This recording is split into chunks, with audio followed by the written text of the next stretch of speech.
d'inéali 100%. Tout est intense en fait, je sais pas comment le décrire. Vous savez à quel point j'ai un penchant pour les blonds aux yeux bleus. Tout de suite quand je pense à eux, j'ai vraiment la musique de Gillo. Gareth, il y a un des plus beaux sourires qui existe au monde. Toi, il me semble que tu l'as bingé. Hello à tous et bienvenue dans un nouvel épisode de Pop Thérapie. Je suis bien sûr toujours accompagnée de ma très chère Anaïs. Hello à tous. Et aujourd'hui, on va parler de la série phénomène du moment, je cite, Off Campus. Pour petit rappel, c'est une série qui est adaptée des romans de Elle Kennedy. En quelques semaines, elle s'est imposée comme l'une des romances les plus populaires du moment, au point d'être comparée aux grandes séries de notre adolescence, comme par exemple Les Frères Scott, qu'on adore. Juste par exemple. Voilà, juste comme ça, au hasard. Mais au-delà des histoires d'amour et du succès sur les réseaux sociaux, Off Campus raconte aussi quelque chose de notre époque. Pourquoi cette série plaît-elle autant ? Pourquoi ces personnages sont-ils si attachants ? Et qu'est-ce que son immense popularité dit de ce que le public recherche aujourd'hui dans la fiction, ou en tout cas de façon globale dans ce qu'il regarde ? C'est aujourd'hui ce qu'on va essayer de décoder et de comprendre ensemble, toi et moi. Et oui, comme toujours. Oui, c'est ça. Je vais te laisser attaquer la première partie de cet épisode. Et oui, on va commencer par le commencement, les origines du phénomène de Off Campus. Avant de parler de la série, il faut rapidement revenir à son origine. Je pense que vous le savez pour ceux qui ont regardé la série, ou peut-être pas, mais Off Campus, à la base, c'est une saga de romance universitaire écrite par Elle Kennedy, qui est parue en 2015. Donc on est quasiment 10 ans après, 10 ans avant la série. Et en fait, on y suit un groupe de joueurs de hockey de l'université de Briare avec un tome consacré à chaque histoire d'amour. Le premier étant The Deal, qui raconte la célèbre histoire d'amour entre Gareth Graham et Anna Wells, et qui deviendra le point de départ de tout l'univers. Le fonctionnement de cette saga, c'est un peu le même fonctionnement que Bridgerton. Un personnage par tome, et vous vous doutez bien que les saisons, elles vont être un petit peu articulées comme ça. On va en parler juste après, mais rapidement pour vous donner un petit peu les thèmes des tomes suivants, bien que la série, elle, a changé l'ordre concernant la saison 2, eh bien, le tome suivant va parler normalement de Logan et Grace, donc The Mistake, alors que nous, dans la saison 2, on va retrouver les fameux Dean et Ali dans The Score, et ensuite Tucker et Sabrina dans The Goal, et ainsi de suite, voilà, pendant tous les tomes. Et ces romans auraient pu rester juste des simples succès de librairie, parce qu'au-delà du succès de la série, on va dire télévisuelle, il y a eu un gros succès aussi de la part des livres. Pourtant, on est, comme je vous disais, plus de 10 ans après la sortie, et ça explose, bien entendu, grâce à notre ami TikTok, et notamment le hashtag BookTok. Ouais, mais ça, c'est incroyable, comme c'est fulgurant, ça propulse les livres, c'est dingue. Ouais, c'est fou. Parce que en fait, il y a une nouvelle génération de lectrices qui va découvrir la saga et qui va transformer cette saga en phénomène mondial. Mais si Off Campus a autant séduit, c'est pas seulement grâce à TikTok. Ça a aidé au phénomène, mais pas que. Les livres, en tout cas, à l'époque, proposaient aussi une vision de la romance qui correspondait un peu plus aux attentes actuelles. On a, bien entendu, des héros séduisants et charismatiques. Oh oui. Mais aussi, c'est pas que des bad boys, ils sont respectueux et bienveillants, et surtout, très important, capables de communiquer. Là où beaucoup de romances ont longtemps mis en avant des hommes toxiques, émotionnellement indisponibles. Alors moi, je dirais pas indisponibles, mais plutôt émotionnellement handicapés. Ouais, carrément. Oui, on a plusieurs exemples qui viennent en tête. Off Campus, ça mise un peu sur des relations beaucoup plus saines, sans pour autant sacrifier le rêve ou le fantasme. Donc on est vraiment loin des clichés un peu de la dark romance et compagnie. Vous savez combien on n'aime pas trop ça avec Edwin. Ouais, carrément. Et en fait, c'est probablement cette combinaison qui explique son succès. On a des codes romantiques classiques, donc vraiment des choses qu'on a déjà vues par le passé et qui sont presque, je dirais, universelles. Mais c'est adapté, c'est un peu des romans, je dirais, des temps modernes. Oui, carrément, c'est un petit peu plus retravaillé pour que ça corresponde à la nouvelle génération, entre guillemets. Ouais, c'est ça. Et c'est précisément ça qui a permis que la série trouve un public bien au-delà des lectrices de romans, en fait. Oui, et d'ailleurs, je pense qu'il y a un effet un peu, pas boomerang, mais les gens qui ont vu la série ont eu envie de lire les livres après, et je pense que ça a encore plus forcément accentué l'achat et enfin, les ventes des livres qui ont dû grimper en flèche après la série d'Off Campus, parce que, pas l'oublier quand même, il y a beaucoup de gens qui aiment bien lire quelque chose qu'ils ont vu, qui leur a plu, pour justement soit avoir plus d'infos parce que on veut la suite, on veut la suite, on Oui. veut la suite, toi, pour voir comment, bien sûr, dans un livre, l'univers est traité de façon beaucoup plus large. On peut pas tout mettre dans une série, donc c'est toujours bien de découvrir l'univers d'origine Ah, et mais de de creuser fou, un hein. peu plus dans les détails. Mais en fait, je sais qu'il y a deux teams pour ça. Il y a ceux qui vraiment ne peuvent pas regarder la série tant qu'ils n'ont pas lu le livre. Ouais. Donc parfois, bah, ils mettent du temps à découvrir la série. Et à l'inverse, moi, je fais partie un peu plus de la deuxième team. J'adore lire les livres des séries que j'ai vues.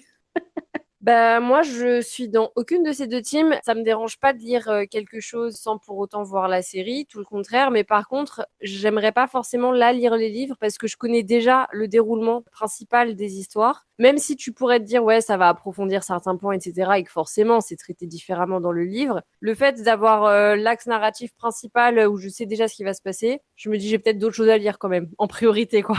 Ouais, je vois. Après, moi, je sais que ça m'avait fait ça avec L'été où je suis devenue jolie. En fait, j'avais lu les livres adolescentes, enfin en tout cas quand c'était sorti, je crois aux alentours de 2015 dans ces eaux-là. J'avais lu ça avant que ça soit, on va dire, trendy d'une certaine manière. Oui, bah oui, c'est ça, hein. C'est pas un livre qui m'avait énormément marqué, mais je connaissais la trame que la série allait suivre. Et en fait, quand la saison 1 est sortie, vu qu'on a mis, maintenant on attend plus d'un an pour avoir la suite, j'avais lu le tome 2 et ensuite le tome 3. Ah oui, ok, moi je pensais que tu avais déjà lu tous les livres et que... Oui, en fait, j'avais tout lu avant, vraiment en 2015, j'avais Ah oui, vraiment lu ok.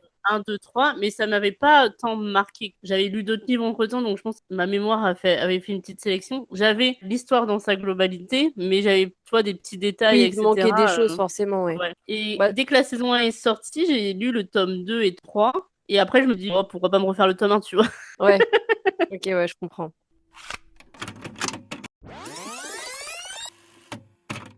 On va pouvoir attaquer la partie suivante. Donc la partie 2, on va essayer d'analyser un petit peu comment Off Campus est considéré comme un, je mets des grosses guillemets, un retour d'un genre qu'on croyait un peu disparu. Voilà, c'est vraiment avec des grosses guillemets parce que je pense que quand on cherche bien, pas vraiment disparu, mais c'est sûr que ça se fait un petit peu plus rare. Parce que c'est vrai que quand on regarde Off Campus, on a l'impression parfois un peu étrange de retrouver quelque chose que la télévision avait, je remets mes guillemets, presque abandonné. Pendant les années 2000, c'est vrai que bah, nous, on le sait, on était très habitués aux séries pour adolescentes et adolescents et jeunes adultes qui occupaient vraiment une place centrale dans la culture populaire. Donc on avait, je vais les reciter, mais bien sûr, les frères Scott, on avait Newport Beach ou encore Gossip Girl, bien sûr, les grands classiques qui ont été de véritables phénomènes bah, générationnels, hein, tout simplement. Je pense que même les plus jeunes, quand je dis les plus jeunes, hein, je vais cibler les 17-18 ans de cette génération, je pense sont en train de découvrir les frères Scott sur Netflix et vont devenir autant accros qu'on l'était quand on les a découverts en 2003, quoi. J'ai vu qu'il y avait un peu une hype là, parce que vu que c'est revenu sur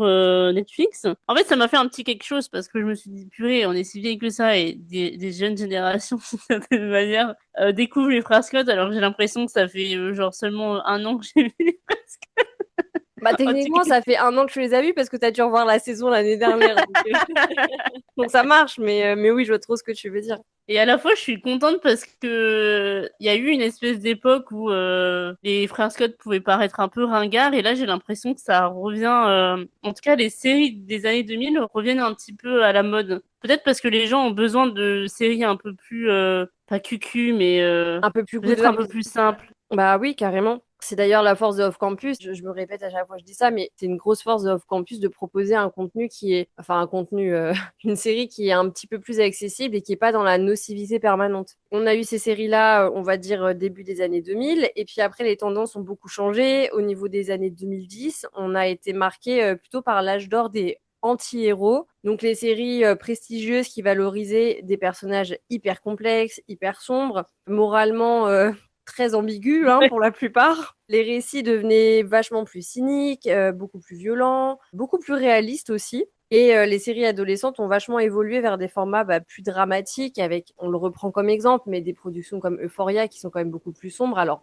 bien sûr, c'est bien d'avoir un peu de tout. On n'est pas obligé de regarder que des séries où tout le monde est gentil et tout le monde il est mignon. On est d'accord. Mais c'est vrai que c'était un peu devenu un effet de mode, ce qu'on disait avec les dark romances, etc., de valoriser les gens qui sont toxiques entre eux, que ce soit en amitié ou en amour. Et on se perdait un peu dans tout ça et on avait beaucoup moins de contenu hyper bienveillant, tout simplement. Ouais, mais même Good Vibes, je dirais, parce que, excuse-moi, Ouais, mais Good Vibes, c'est ça. euh, Et l'été où je suis devenue jolie a commencé un petit peu voilà, à faire partie de ces séries où c'était Good Vibes, même s'il y a un peu des dramas, etc. Mais on n'est pas sur quelque chose de profondément toxique non plus. je trouvais que dans les séries, t'as cité, bah, typiquement Euphoria, mais tout était très sexualisé, etc. Bah oui, Là on peut où, reprendre Elite, on peut dans... reprendre d'autres séries comme Ouais, ça, où vraiment c'était l'âge d'or des séries des années 2000. La violence, la drogue, ouais, de fou. l'hypersexualisation des personnages. Voilà, c'est. Alors que, tu vois, là, on est vraiment dans des choses beaucoup plus suggérées. Alors oui, il y a des moments un petit peu Mais il y a. spicy. Oui, mais c'est pas le but premier de la série. Ouais, c'est ça. Et c'est ce qui m'a fait du bien dans Campus. Bah, c'est ça. Et c'est là que Off Campus arrive à un peu à contre-courant des tendances qu'on vient de dire, où la série, elle cherche pas justement juste à choquer le public. Elle va pas reposer sur des intrigues excessivement tragiques où tout va mal se finir. Ou avec des retournements de situation spectaculaires, où le mec qui avait l'air super gentil, finalement, c'est un gros connard. C'est pas du tout la position que Off Campus a proposée. Au contraire, son ambition, elle est beaucoup plus simple. Là, c'est faire en sorte que le spectateur s'attache aux personnages, mais parce que c'est des gentils personnages. Donc c'est vrai que ça peut sembler évident, mais c'est devenu assez rare quand même. Et là, Off Campus remet au centre de son récit quelque chose que la télévision avait parfois oublié, le plaisir de passer du temps avec des personnages qu'on aime et qu'on apprécie, tout simplement. Donc on regarde la série autant pour les romances que pour les amitiés d'ailleurs. Et ça, c'est super, Ouais, super important à de fou. préciser. Parce que on a envie de voir les membres de l'équipe de hockey rigoler ensemble, faire leur soirée, mais toujours dans la bonne humeur et la légèreté. On a envie de retrouver la sensation un peu de groupe soudés entre eux qui caractérisait vachement nos séries quand on était adolescente. Le groupe des frères Scott, la clique d'amis de Newport Beach. On peut même remonter un peu en arrière avec Friends. Mais voilà, donc en gros, pour revenir à tout ça, Off Campus appartient à cette nouvelle vague de contenus réconfortants et doudous comme on les aime, qui connaissent actuellement un immense succès. Et on est dans une époque marquée par l'anxiété quand même, on va pas se mentir, l'incertitude. On a une saturation informationnelle et une saturation, j'ai envie de dire aussi médiatique, parce qu'on est saturé au niveau des réseaux sociaux en permanence. On a toujours Ouais, de ce que soit des j'allais dire, mauvaises ouais. nouvelles, soit la toxicité, soit tout simplement des gens qui sont en permanence méchants dans les commentaires, parce que les gens ne commentent que pour dire de la méchanceté en permanence. Oh oui.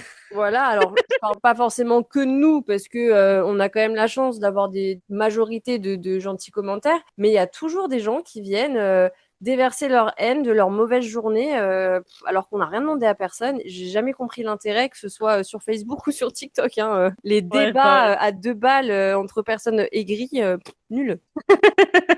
Donc voilà, c'est vrai que on a beaucoup de spectateurs et on se met dedans qui recherchent des univers dans lesquels on se sent bien. Et Off Campus, c'est pas seulement une série romantique, c'est un petit espace de réconfort émotionnel. Et nous, on a adoré regarder cette série un peu doudou le soir dans nos petits canapés. Voilà, c'était notre petit moment de détente sans être dans quelque chose de toxique. Mais surtout que toi, il me semble que tu l'as bingé. Tout à fait.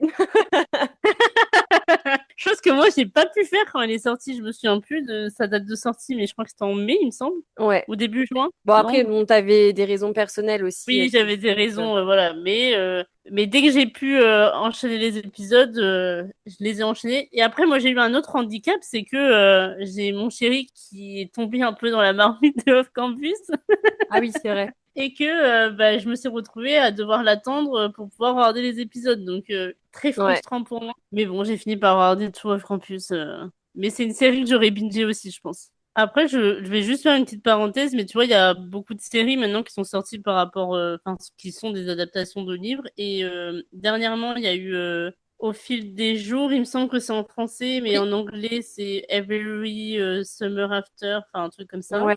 Série que j'attendais énormément. Je vous savais, Triangle amoureux, été, c'est quand même mes tropes de cœur, voilà. Pour le coup, je trouve que c'est raté. Ouais, mais t'es pas la seule. J'ai vu énormément de retours négatifs parce qu'il y a plein de gens qui attendaient ça comme Off Campus en se disant ouah, ça va Ouais, être comme Off Campus. Il y a plein de gens qui leur ont vendu la série en disant, ah, mais si t'as aimé Off Campus, tu vas adorer ça parce que je pense qu'ils ont lu ouais, le de livre. fou. Et ben Et vraiment, ça n'a rien vachement à voir. déçu. Ça se regarde, mais comme je te le disais, quand on a échangé toutes les deux via notre petit WhatsApp, je le mets dans le même truc, la même case que Virgin River et compagnie, tu vois. Oui, peut-être un C'est peu trop très gnangnan, lent en fait. peut-être trop cucu-gnangnan, sans vraiment Alors c'est pas profondeur. trop cucu, mais alors Ok. j'ai pas trop bien, enfin j'ai pas trop avancé, parce que je crois que je suis à l'épisode 5, donc il m'en reste encore 3. Apparemment ça s'accélère un petit peu dans les derniers épisodes, mais en fait c'est typiquement une série qui aurait dû être faite en 4 épisodes et pas 8 par exemple. Ouais, ok, ouais, ils ont essayé de tirer un peu en longueur, mais c'était pas utile. Ouais.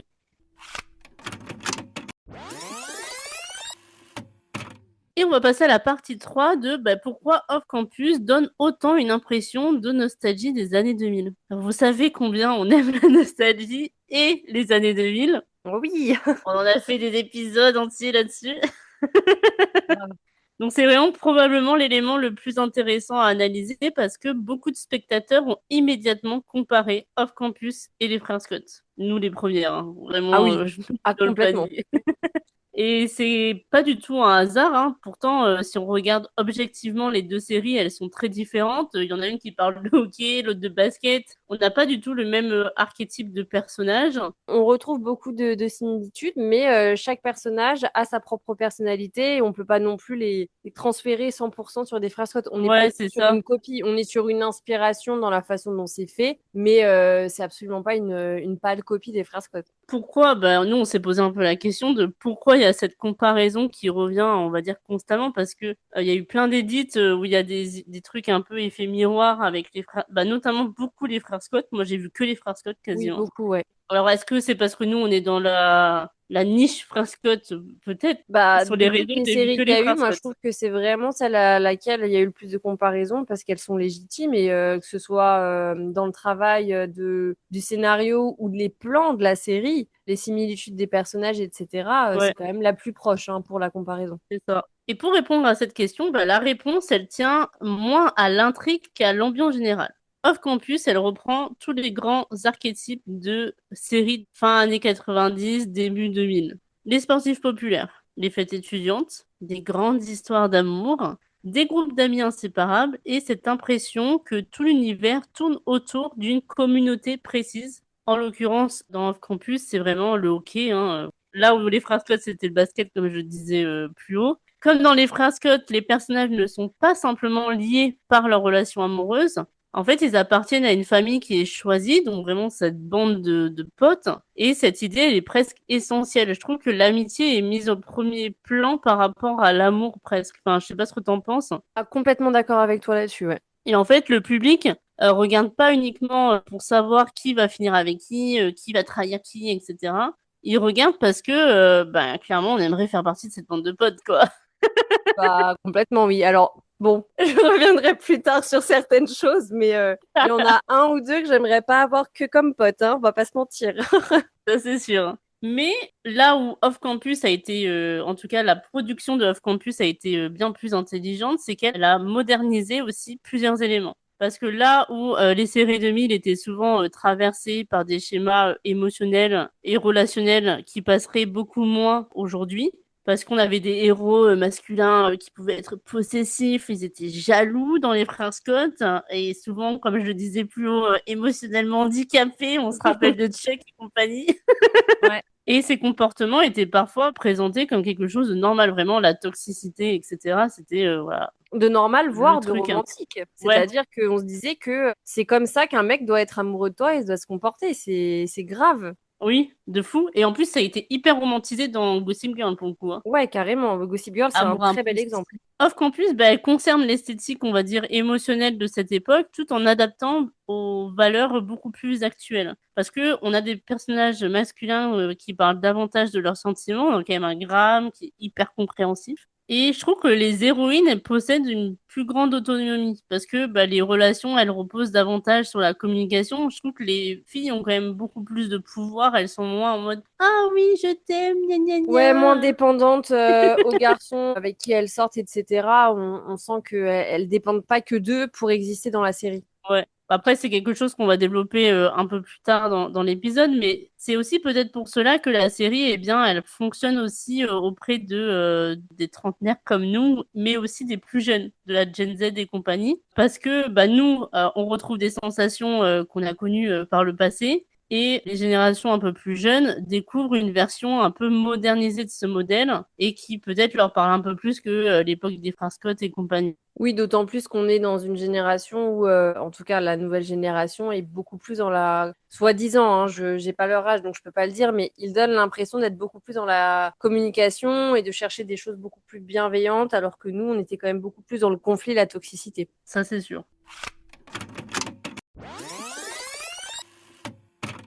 Et donc, on arrive à une quatrième partie, un débat qui va beaucoup me plaire, et j'aime beaucoup avoir ce débat avec toi parce qu'on l'a déjà eu par WhatsApp, le fameux débat de plutôt Gareth et Anna ou Dean et Ali.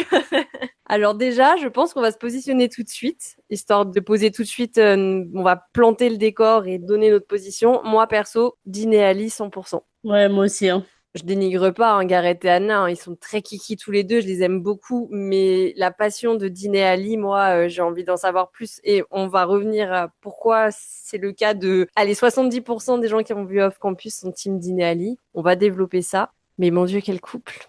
Tout de suite, quand je pense à eux, j'ai vraiment la musique de Gilo.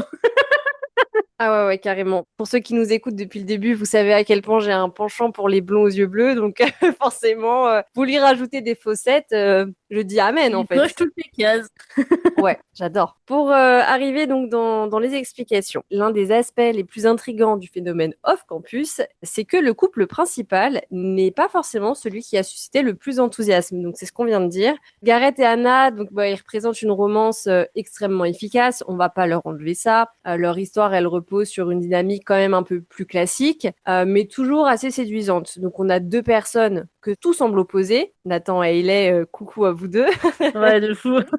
Et qui apprennent bah, progressivement avec le temps à se connaître, etc. Leur relation, elle est construite avec patience, elle inspire beaucoup de confiance et elle repose énormément sur le respect mutuel. Donc eux, ils sont très très mignons, très très kiki. Pourtant, lorsqu'on observe les discussions des fans, il y a un autre couple qui est revenu énormément, bien sûr, bah, Dean et Ali, comme on le disait. Donc ça a été un phénomène qui est particulièrement intéressant bah, parce qu'il révèle quelque chose sur notre manière de consommer les récits romantiques. Je m'explique. Gareth et Anna, ils incarnent l'amour idéal, comme on disait un petit peu plus haut. Celui qui semble assez sain, stable, plutôt rassurant. Et à l'inverse, on a Dean et Ali qui incarnent une relation beaucoup plus imprévisible et qui est énormément chargée en tension. Et je trouve que le mot est faible. Il n'y a pas un mot plus fort que tension encore parce que vraiment, eux, leur histoire, elle est encore pleine de potentiel et les spectateurs projettent énormément de choses sur eux. Et je pense que c'est pour ça que ça a suscité autant d'exaltation entre guillemets avec les personnes qui ont suivi la série, c'est que bah, justement c'est Oui. une histoire qui est pas posée, tu vois, on est vraiment sur un équilibre, sur un petit fil et on est là à attendre la suite. On n'a qu'une envie, c'est qu'ils se mettent officiellement ensemble.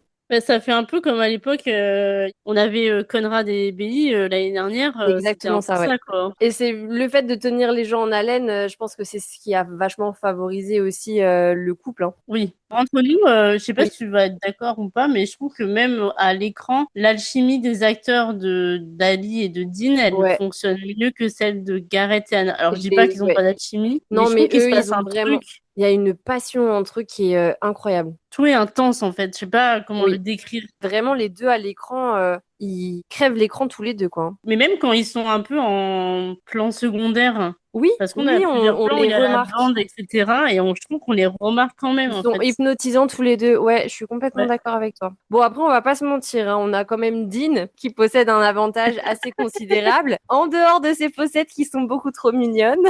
Bon, il est probablement le personnage le plus charismatique de la série. Alors, j'enlève rien à Gareth qui a un des plus beaux sourires qui existent au monde, qui a aussi beaucoup de Oui. charisme. Mais voilà, Dean, il apporte quand même ce truc un petit peu pétillant. Il a beaucoup plus d'humour, un peu plus de légèreté aussi. Il y a une énergie qui est vachement différente de celle de Gareth. Gareth, il va être quand même plus dans le rôle du héros romantique classique, là où Dean va occuper la fonction d'un personnage imprévisible, comme on le disait. Je trouve il a cette arrogance, mais pas en mode mauvais garçon. Non, c'est En fait, exactement des ça. fois, Ouais, Il me fait penser à Nathan dans la saison 1. Alors pas avec le côté genre petit con, ouais, je vois ce que tu veux truc dire. un peu d'arrogance, tu vois, genre je sais pas comment expliquer. Oui, et en même temps, bah, c'est ce genre de mec, ça nous titille toujours un petit peu, hein. Donc, On a ouais, grandi c'est avec pour ses codes, donc ben, on a grandi avec ses codes et je pense que c'est aussi ça qui rend chaque scène dans laquelle il apparaît un peu plus vivante, entre guillemets. Je me rappelle, c'est ce que je t'avais dit aussi, pour rejoindre ce que tu viens de dire, la première fois qu'on voit Dean, moi je vois un blond aux yeux bleus qui ressemble un peu à un Ken, je me dis, bon, ok,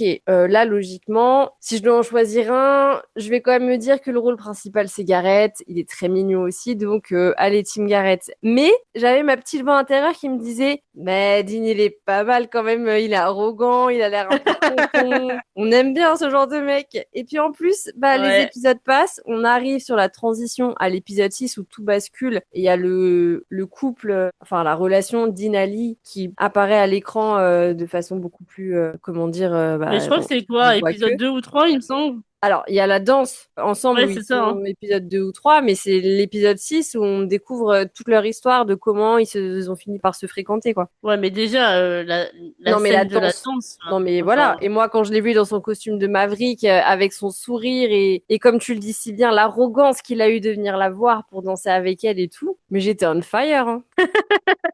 Ensuite, bah, c'est vrai que de l'autre côté, on a Ali, comme on le disait, qui correspond parfaitement à son énergie. Elle matche très bien avec Dean. Elle n'est pas simplement l'intérêt amoureux de quelqu'un. Elle existe comme un personnage à part entière. C'est ce qu'on disait avant, c'est que les filles, elles sont pas là juste pour vivre à travers tel ou tel garçon. Elles ont chacune leur identité. Ali, elle pourrait être vraiment genre juste la copine de Hannah, comme on l'a beaucoup vu dans d'autres séries. Même si c'est des persos secondaires, alors bien entendu, on le savait pas encore quand on a regardé la série, mais on pouvait un peu le deviner qu'ils allaient devenir les héros de la saison 2. Mais je trouve que chaque perso a un moment où on peut s'attacher à lui. Ouais, je suis complètement d'accord. Et ça fait longtemps que j'avais pas ressenti ça dans une série. Oui, en Parce que souvent, souvent, c'est un couple qui est mis en lumière et les autres sont très ouais, de secondaires fou. et ils sont même pas travaillés, quoi. C'est des personnages, c'est des figurants complètement. Ouais, c'est ça. Alors que là, ils sont tous un peu les rôles principaux de la série. Il n'y a pas de figuration, bien sûr. Il y en a qui on voit un petit peu moins, etc. On peut pas mettre tout le monde sous la lumière,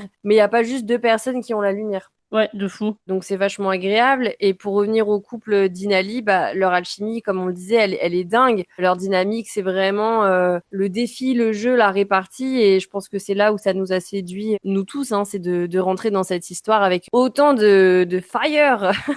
Ouais, j'ai hâte à la saison 2. Ouais, moi pareil, hein. Donc, pour finir cette partie 4, le succès de Dean et Ali, bien sûr, nous rappelle un phénomène qu'on a bien connu, qui est très fréquent dans la culture populaire. Il arrive souvent que le couple secondaire devienne plus populaire que le couple principal. C'est déjà arrivé à plusieurs reprises. On a eu le cas Ouais, avec Ryan et Marissa qui ont été un exact. petit Tu m'as peu enlevé les mots de la bouche.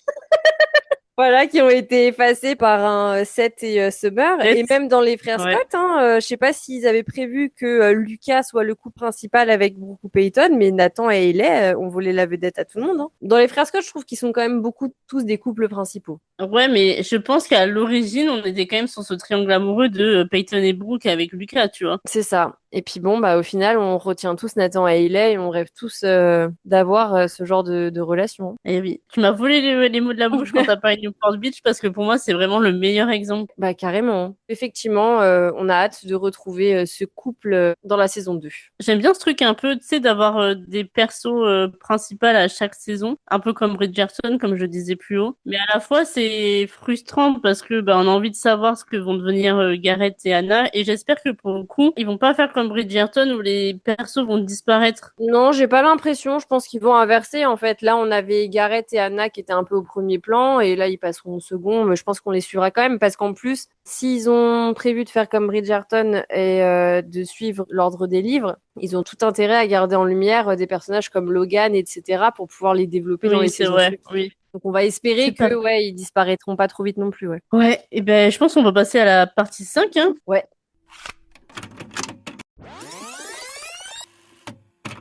On peut dire que Off Campus était quand même une fiction de la bienveillance. Parce que, bah, comme on le disait, pendant des années, la télévision, elle nous a habitués à une idée assez particulière du divertissement. particulière, c'est ça. Ouais. Parce que pour être intéressant, bah, un personnage devait être problématique. Plus il était toxique, manipulateur, voire destructeur, plus ça semblait complexe et mieux c'était. Parce qu'on a eu Chuck Bass dans Gossip Girl, on a eu Damon dans Vampire Diaries. Moi, je pense aussi à Lucifer dans la série Lucifer. Oui, c'est vrai aussi, ouais. On a toujours ces trucs de multiples triangles amoureux où bah, il y a de la trahison en permanence. Je trouve que même dans les séries plus récentes, il y avait voilà, beaucoup de violence émotionnelle. Après, je vais pas répéter ce qu'on a déjà dit, mais voilà, tout ce qui était conflit, manipulation, comportement toxique, c'était vraiment le b.a-ba dans les séries. En tout cas, pour moi, c'est vraiment l'arc des séries à partir de 2010. Il y a eu un changement de direction assez radical. Ouais, en fait, ce qui frappe avec Off Campus, c'est que elle prend un peu tout ça à contre-pied. On a des personnages qui sont certes pas parfaits parce que on voit, voilà, ils ont tous des blessures, des insécurités, il y a des erreurs, mais ils sont pas définis par leur capacité de faire mal aux autres. On a, je trouve, bah, Garrett dans Off Campus qui est le meilleur exemple. Hein. Il est populaire, il est séduisant, il est sportif, il cochait toutes les cases pour être le mec le plus toxique dans une série des années 2010. Ouais, c'est vrai. Voire même dans les Enfin, il années aurait, 2000, hein, il aurait pu Ouais, même dans aussi. les années 2000, il aurait Ouais. probablement été le mec arrogant, infidèle et émotionnellement inaccessible. Au contraire, là, dans la série, il est vraiment attentif, il est à l'écoute et il est surtout profondément respectueux d'Anna. Hein. Enfin, quand elle lui parle... Alors, j'ai pas trop envie de spoiler, mais quand elle lui parle de son problème, il est quand même particulièrement compréhensif. Et je trouve que son arc narratif ne consiste pas à apprendre à devenir une meilleure personne après avoir cumulé des comportements problématiques. Il est déjà quelqu'un de fondamentalement gentil et bienveillant. Oui, on est déjà sur Et, une je trouve- bonne base. et aujourd'hui, je trouve que bah, sur les réseaux sociaux, on parle beaucoup de green flag, de beige flag et de compagnie là. Oui. Et c'est vraiment un comportement qui confirme que bah, la relation est saine. Or qu'en plus, c'est pratiquement une collection de green flag ambulants. Hein. Parce que Oui, même vraiment, ouais, euh, tous. même Dean qui pourrait avoir ce rôle, comme on l'a dit, voilà, de méchant garçon, Ouais, il puis est quand même même dans un... la bande d'amis, si tu regardes un peu en second plan, j'ai perdu son nom malheureusement. bah, Logan, non? Non, l'autre, Ah mince, celui oui, qui je fait vois tout le de temps qui à tu parles. manger et tout, il est trop Ouais, mignon pour Thanksgiving. Mais pareil, tu vois, on les voit pas beaucoup, mais ils sont adorables, ils sont hyper choux, ils font toujours tout bien. Une petite bande de ouais. petits cœurs, quoi. C'est ça. Parce que dans Off Campus, les garçons, ils communiquent, ils respectent les limites, ils écoutent les femmes et surtout, ils soutiennent leurs partenaires et ils sont protecteurs, mais pas en mode tu m'appartiens. Oui, c'est ça. Pour une fois, on peut montrer qu'on peut protéger quelqu'un sans être dans une possessivité ou une jalousie excessive. Ça me fait trop rire parce que hier, j'ai regardé À Contresens 2 et il y a vraiment une scène qui m'a marqué où il dit à la meuf, tu m'appartiens, t'es à moi. Ouais, voilà. Bah, il est là le problème, justement. On est vraiment sur deux poids, deux mesures. Ce qui est intéressant, c'est que la série, elle démontre qu'un homme bienveillant peut être tout aussi séduisant qu'un bad boy. Pendant longtemps, la fiction, elle nous a vendu un peu l'idée que le danger, c'était sexy. Plus la relation était chaotique, plus c'était sexy, plus c'était passionnel, Ouais. plus l'amour était vrai. Et en fait, Off Campus, ça propose complètement l'inverse. On est vraiment sur des trucs très, alors je dirais pas bateau, mais quand même assez basiques, parce qu'on est sur un mec à la base qui demande de l'aide pour les devoirs, quoi. Oui, c'est ça. Ouais, ça part de quelque chose de très simple. Et je crois que Dean et Ali, c'est vraiment en mode ami et bénéfice, quoi. Ouais, c'est ça. Puis même au départ, en dehors de la danse de Gillo, le premier échange qu'ils ont, il est vachement à l'écoute. Même si il est dans la séduction, etc., ils l'écoutent. Ils prennent le temps de discuter. Il est pas dans je vais me la serrer et puis ça s'arrête là. Avant tout, il y a une discussion entre eux qui est vachement intime. Oui, c'est vrai. Et manifestement, ben, je crois qu'on avait tous besoin de voir ça. Ah oui, vraiment, là, je ne peux que valider. On pourrait presque dire que le succès de la série, il est révélateur sur une évolution, j'allais dire culturelle, mais voire même sociétale, parce qu'on a une partie du public féminin qui semble aujourd'hui vraiment fatiguée. Puis en fait, c'est pas, on dirait, hein, vraiment, moi, je suis fatiguée Ouais, des héros masculins là qui sont toxiques au possible. C'est bon, on peut plus. ouais, c'est clair, on en a ras le cul, hein. Elles ont des fantasmes, enfin en tout cas, je mets ça vraiment beaucoup dans les années 2010 parce qu'on était vraiment dans des trucs très sexualisés, etc. Mais on avait des fantasmes inaccessibles et des personnages inaccessibles émotionnellement. Ouais. Et en fait, là, je trouve que ça laisse la place vraiment à des hommes qui sont capables d'exprimer leurs sentiments et que avoir une relation équilibrée, c'est quand même quelque chose de cool. Et je vais rebondir justement sur ce que tu disais par rapport au côté green flag des garçons, etc. Mais on a aussi Off Campus là qui a décidé de mettre les filles en dehors des clichés habituels, où on a de nouveau cette bienveillance qui n'est pas seulement dans les romances, mais aussi beaucoup dans l'amitié, c'est ce qu'on disait. Quand on reprend les grandes séries des années 2000, les relations entre filles, franchement, on va pas se mentir, elles étaient vachement toxiques et que dans la rivalité. Hein. Les Oui, mais filles même les étaient... films, hein. Oui, oui, bien sûr, je dis série parce qu'on parle série, mais bien sûr, dans Ouais, les ouais, films, mais même enfin, dans les années 2000, t'avais toujours c'était ouais, la populaire et la pas populaire et la rivalité de qui aura le garçon et qui ne l'aura pas. mais c'est ça. Et puis on avait rarement des grandes histoires d'amitié qu'on peut ressortir dans lesquelles il y a toujours eu que de la bienveillance, etc. Alors je dis pas dans la vie de tous les jours, bien sûr qu'on a des conflits avec nos amis, ça arrive, mais on n'est pas dans une rivalité et dans une compétition permanente. Si ça existe, faut changer d'amis, hein. C'est pas des amis, Ben, quoi. je trouve il y a beaucoup de sororité dans Off Campus en termes d'amitié de filles. Oui, oui, complètement. On reprend justement l'exemple de Gossip Girl rapidement. Les amitiés, enfin l'amitié Serena Blair, merci quoi, hein, ce genre d'amitié, on s'en passerait bien. Pas besoin No d'ennemis quand comment. t'as des amis comme ça, hein. Ouais, vraiment.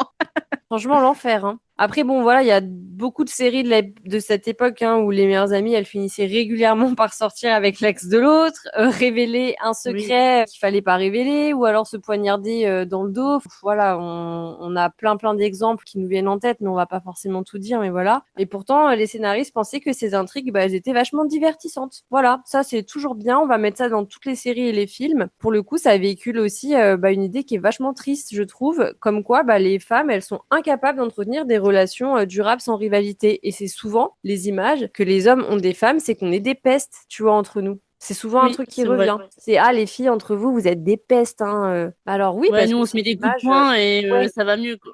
ouais, voilà. Mais c'est exactement ça. Mais parce que, bien sûr qu'il y en a, mais c'est pas du tout une majorité. Moi, les amis que j'ai, je suis pas en rivalité avec elles et je suis pas en train de me dire, ah bah c'est l'ex de ma chambre. Ouais, c'est pas grave, je vais me le taper quand même. Et donc bah, là, on a Off Campus qui débarque et qui raconte bah, tout autre chose et qui apporte un petit vent de fraîcheur dans tout ça. Et on a ce très bel exemple de Anna et Ali, qui est une des plus belles relations de la série, hein, en dehors des histoires d'amour. Je trouve que c'est leur histoire d'amour à elles qui est la plus belle, amour slash amitié, parce que l'amitié, c'est une forme d'amour, hein, on va pas se mentir. Elles ne sont pas en compétition, elles ne cherchent pas à se rabaisser, elles sont pas du tout en train de se jalouser en permanence, etc. Et en plus de ça, elles ne sont pas définies, comme on le disait, par rapport à, à leur relation avec tel ou tel homme. Au contraire, elles se soutiennent vachement, elles se conseillent, elles s'écoutent beaucoup et elles se réjouissent sincèrement du bonheur de l'autre. Et j'insiste sur le sincèrement du bonheur de l'autre. Ouais, mais elles s'encouragent de fou parce que c'est même un peu grâce à Ali qu'à la fin, Gareth et Anna se remettent ensemble. Ouais, c'est ça. Et puis elle s'écoute beaucoup. La conversation entre Ali et Anna par rapport à ce qui arrive à Anna, toujours sans spoil, est vachement touchante. Enfin voilà, on est vraiment dans une amitié très sincère et très bienveillante. Totalement. Donc voilà, ça nous permet de réaliser à quel point on a été habitué aux conflits artificiels quand une série nous montre simplement bah, que deux femmes peuvent très bien s'aimer et se respecter sans avoir à se tirer dans les pattes en permanence. Et je trouve aussi, il y a un autre truc qu'on peut rajouter, mais c'est vraiment un petit bonus. Je trouve aussi que physiquement, alors j'aime pas parler du physique, mais les filles ressemblent à des filles normales. Oula. Ça peut paraître bizarre, mais Anna, enfin, tu vois, elle est pas hyper fine ou tu vois, genre je trouve qu'elle a, Ah oui, de se retrouver dans des corpulences différentes et un ouais, peu c'est plus ça. accessibles que les mannequins qu'on avait dans... Exactement. Bah typiquement, moi je pense, enfin vous allez dire, elles sont obsédées par Gossip Girl et les Frères Scott, mais quand on voyait Serena à l'époque, enfin voilà Oui. quoi.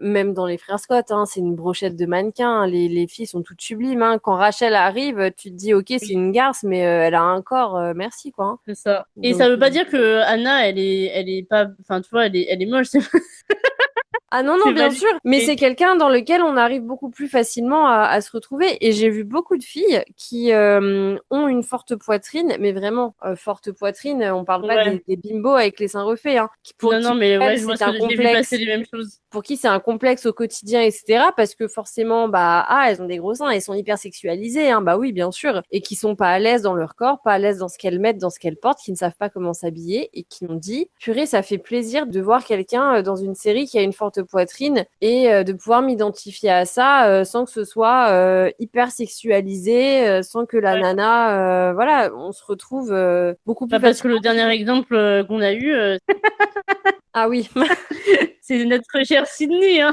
ouais.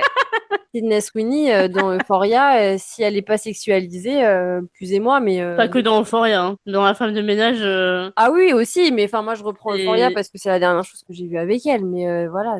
c'est la même, hein. Je dis amen au caster de Off Campus. Oui. Et puis la façon dont ils ont décidé de mettre ces femmes en lumière sans avoir à les sexualiser. Oui, c'est vrai.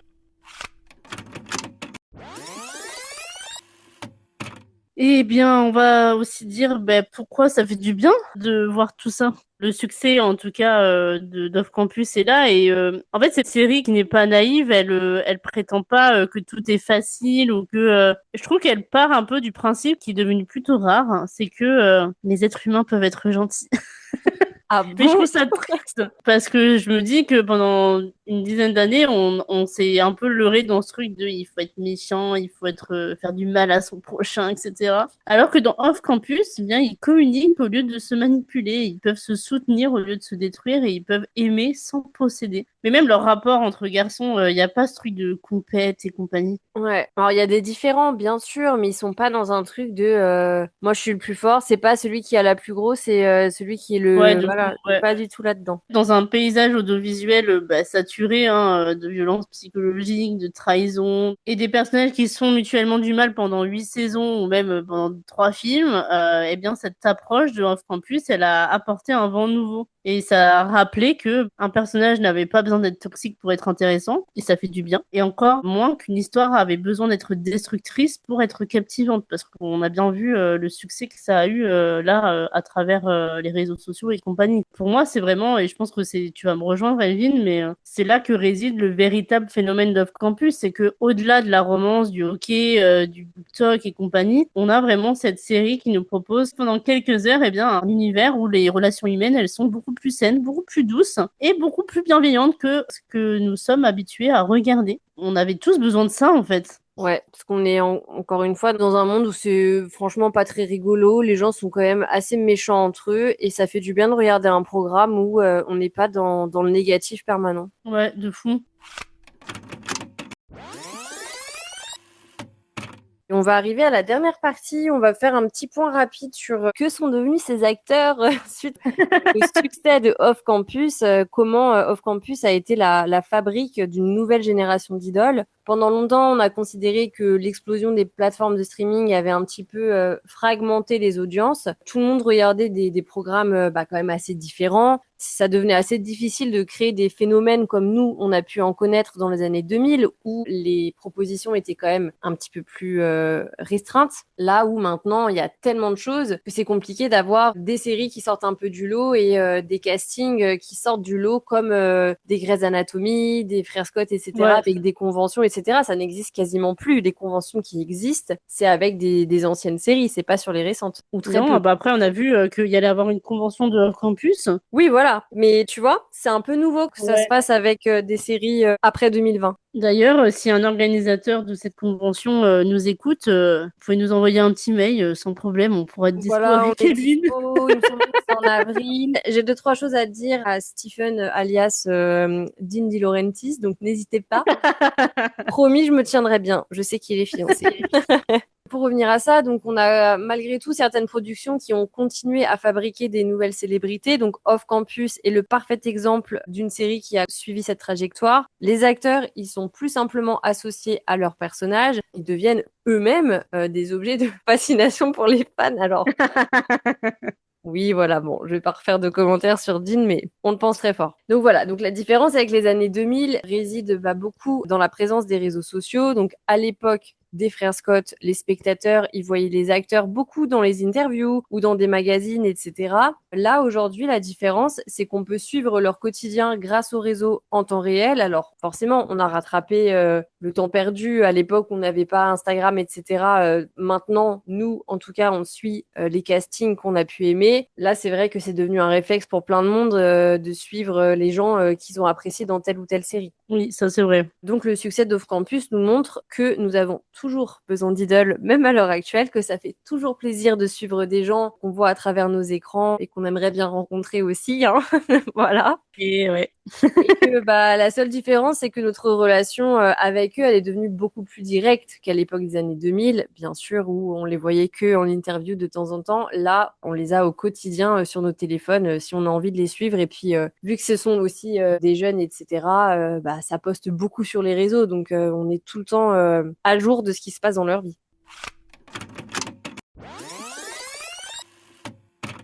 Et pour conclure, parce qu'il faut bien clôturer cet épisode, on pourrait vous en parler des heures, mais bon, on va rester sur notre temps habituel de parole. Mais finalement, Off Campus n'est peut-être pas seulement une série romantique à succès, c'est aussi un révélateur des désirs culturels de notre époque. Parce que son succès nous dit que le public a envie de retrouver des récits plutôt sincères, des groupes d'amis auxquels s'attacher, des histoires d'amour qui donnent de l'espoir dans un monde qui est rude en ce moment. Et la série a réussi, je trouve en tout cas, et je pense qu'Elvin se joindra à moi, à trouver cet équilibre qui est plutôt rare de nos jours. Elle est suffisamment nostalgique pour rappeler les grandes séries des années 2000, tout en étant suffisamment moderne pour parler des attentes émotionnelles d'aujourd'hui. Et c'est peut-être pour cela qu'elle suscite autant de passion. En regardant Off Campus, beaucoup de spectateurs n'ont pas seulement l'impression de suivre une histoire d'amour, ils ont l'impression de retrouver un sentiment qu'ils croyaient avoir perdu, celui de s'investir totalement dans un univers de fiction et dans des personnages qu'ils n'ont plus envie de quitter.